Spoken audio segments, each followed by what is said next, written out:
Good morning. आज हम अपना जो नेक्स्ट टॉपिक है उसको कंटिन्यू करेंगे।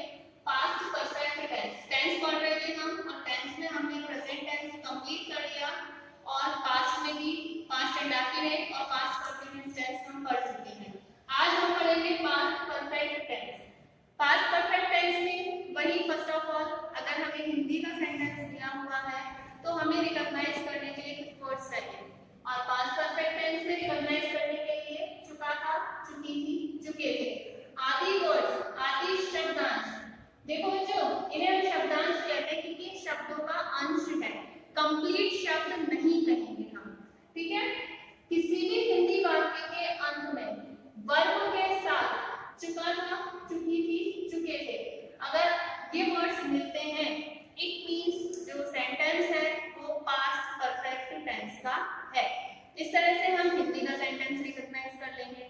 और अगर हमारे पास इंग्लिश का सेंटेंस है तो आइडेंटिफिकेशन इन इंग्लिश।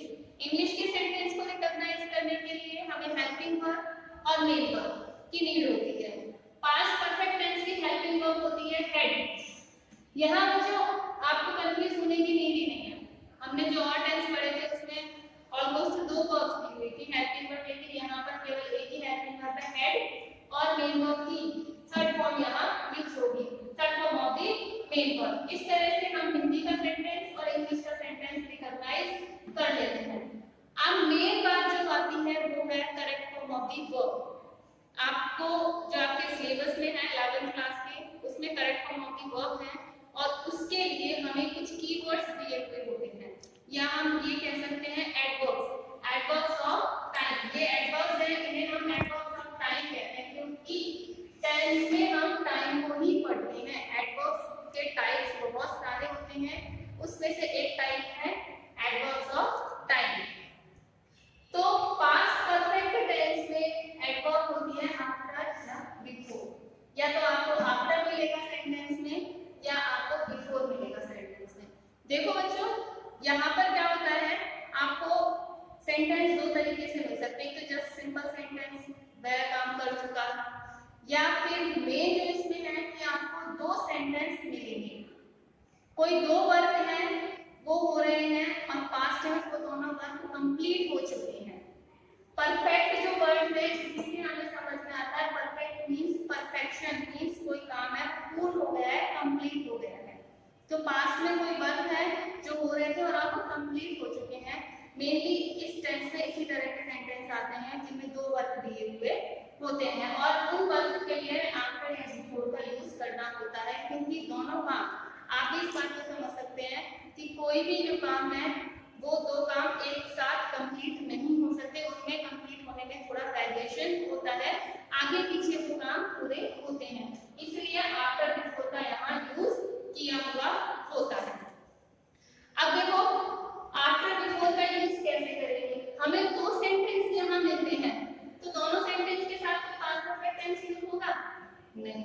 यहाँ क्या है, अगर बिफोर वाला सेंटेंस है तो आपको हेड प्लस मेन वर्ब की थर्ड फॉर्म पहले करनी है और उसके बाद मेन वर्ब की second form, means past indefinite tense use होगा। मींस क्या है, एक सेंटेंस में पास्ट परफेक्ट टेंस यूज होगा और एक दूसरे सेंटेंस में पास्ट इंडेफिनिट टेंस यूज होगा। अब हमें कैसे पता लगेगा कि कौन से टेंस में पास्ट परफेक्ट यूज हो रहा है, कौन से टेंस में पास्ट इंडेफिनिट टेंस यूज हो रहा है। तो उसके लिए पॉइंट करने की बात ये है, जो वर्क पहले हो रहा है, जो काम पहले हो रहा है उसे हमें पास्ट परफेक्ट टेंस से बनाना है और उस सेंटेंस को हमें पहले ही बनाना है। जो काम पहले हो रहा है वो काम का वो वाला सेंटेंस पहले बनेगा और उसे हमें पास्ट परफेक्ट टेंस में बनाना है और जो काम बाद में हो रहा है उसे हमें पास्ट इंडेफिनिट टेंस में बनाना है। ठीक है बच्चों, अब बात करूं अगर सेंटेंस में आफ्टर है तो इसमें क्या होगा, पास्ट इंडेफिनिट टेंस वाला जो सेंटेंस है वो पहले होगा और पास्ट परफेक्ट वाला बाद में होगा। सेम चीज वही है कि जो काम पहले हो रहा है वो पहले आएगा। यहाँ पर ये वाला काम पहले हो रहा है इसलिए हमने इसे पहले कर दिया। और एक चीज और आपको समझने के लिए कि जिस सेंटेंस के लास्ट में, देखो मैंने एक एग्जांपल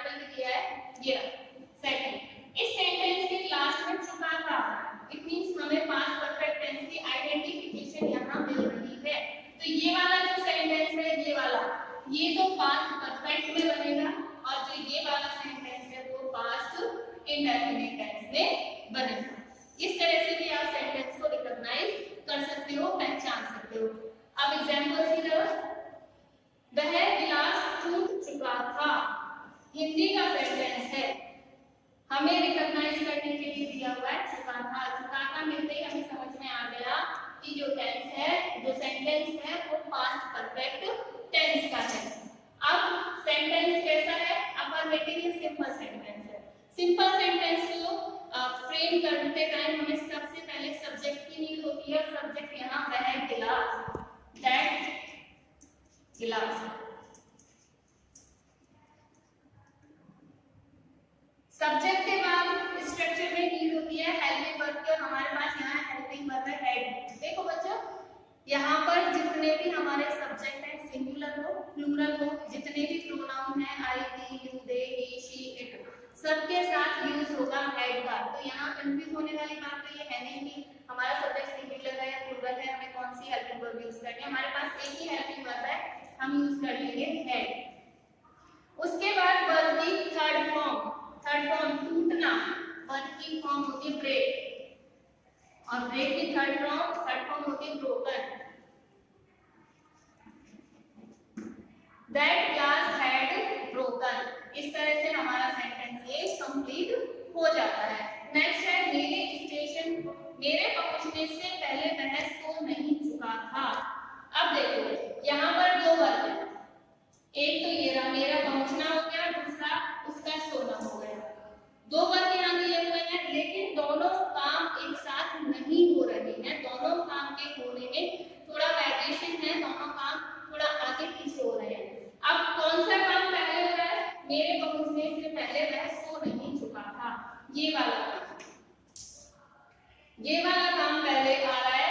तो देखो बच्चों, एक तो ये हमारे पास आइडेंटिफिकेशन हो गई कि ये काम पहले हो रहा है, दूसरा इसी सेंटेंस के साथ चुका था हो रहा है। इस टेंस की जो हमें आइडेंटिफिकेशन है हिंदी की, वो हमें यहाँ मिल रही है। दोनों तरीके से हम रिकॉग्नाइज यहाँ कर सकते हैं। अब तीसरी बात में हमारा जो सेंटेंस है वो नेगेटिव है, यहाँ नहीं लगा हुआ है, इसलिए हमें ये सेंटेंस नेगेटिव बनाना है। सब्जेक्ट हो गया वह, he, helping verb had, sentence negative बनाना है तो नॉट का यूज कर लेंगे। ही हैड नॉट सोना, सोने की third form slept. He had not slept before मेरे पहुंचने, I reached। अब इसके साथ देखो हमने had प्लस वर्ब की थर्ड फॉर्म का यूज कर लिया, और यहाँ वर्ब की second form means past indefinite tense का हमने यहाँ यूज कर लिया। ठीक है, अब बात आती है correct form of the verb की, कि आपको सेंटेंस ऐसे दिया हुआ होगा और वर्ब की फॉर्म फिल करनी होगी, तो आप उसको कैसे करेंगे। अब देखो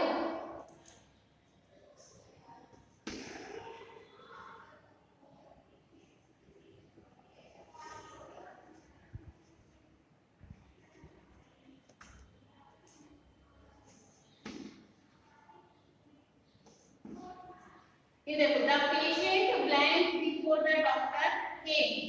आपको इस तरह से दिया हुआ है, अब आप रिकॉग्नाइज करोगे कि सेंटेंस में बिफोर दिया हुआ है।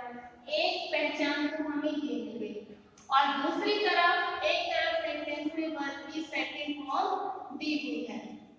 दोनों पहचान मिल गई कि आफ्टर बिफोर से भी सेंटेंस कनेक्ट है, और दूसरी तरफ वर्ब की सेकंड फॉर्म है, इसका मतलब पास्ट इंडेफिनिट टेंस है। तो ये जो सेंटेंस हुआ पास्ट परफेक्ट टेंस का हुआ, और यहाँ हमें ब्लैंक दिया है। अब एक तरफ हैड, एक तरफ वर्ब की सेकंड फॉर्म मिल गई, तो हमें दूसरी तरफ क्या करना होगा? हैड प्लस वर्ब की थर्ड फॉर्म को फिल करना होगा। Had died, the patient had died before the doctor came. Blank you blank the station before the train arrived. आप देखो अराइव्ड वर्ब की सेकंड फॉर्म और बिफोर यहाँ हमें मिल गया, तो वही चीज हमें बिफोर भी मिल गया और एक तरफ वर्ब की सेकंड फॉर्म मिल गई। अब बच्चों यहाँ ध्यान देने की बात है कि आपको इंटरोगेटिव साइन दिखाई दे रहा होगा। इट मींस सेंटेंस कैसा है? प्रश्नवाचक है, इंटरोगेटिव है। इंटरोगेटिव है और हमें यहाँ नॉट भी दिया हुआ है। इसका मतलब एग्जामिनर हमसे इंटरोगेटिव नेगेटिव सेंटेंस फ्रेम करवाना चाह रहा है। और यहाँ इसमें स्टार्टिंग में आपको ब्लैंक दिया हुआ है। क्यों? क्योंकि इंटेरोगेटिव सेंटेंस में हेल्पिंग वर्ब पहले आती है और कोई भी correct form of the verb fill करेंगे हम तो एग्जामिनर हमसे हेल्पिंग वर्ब और मेन वर्ब यही फिल कराता है, इसलिए उसने हेल्पिंग वर्ब की जगह आपको ब्लैंक दे दिया। तो हेल्पिंग वर्ब हमारे यहाँ हेड सब्जेक्ट, उसके बाद वर्ब की फॉर्म फिल करनी है हमें हेड के साथ थर्ड फॉर्म और सेंटेंस नेगेटिव भी है तो नॉट आ जाएगा और थर्ड फॉर्म हम यहाँ यूज कर लेंगे रीच की, थर्ड फॉर्म रीच आ जाएगी। Had you not reach the station before the train arrived. ठीक है, नेक्स्ट है mother had cooked food before the father blank.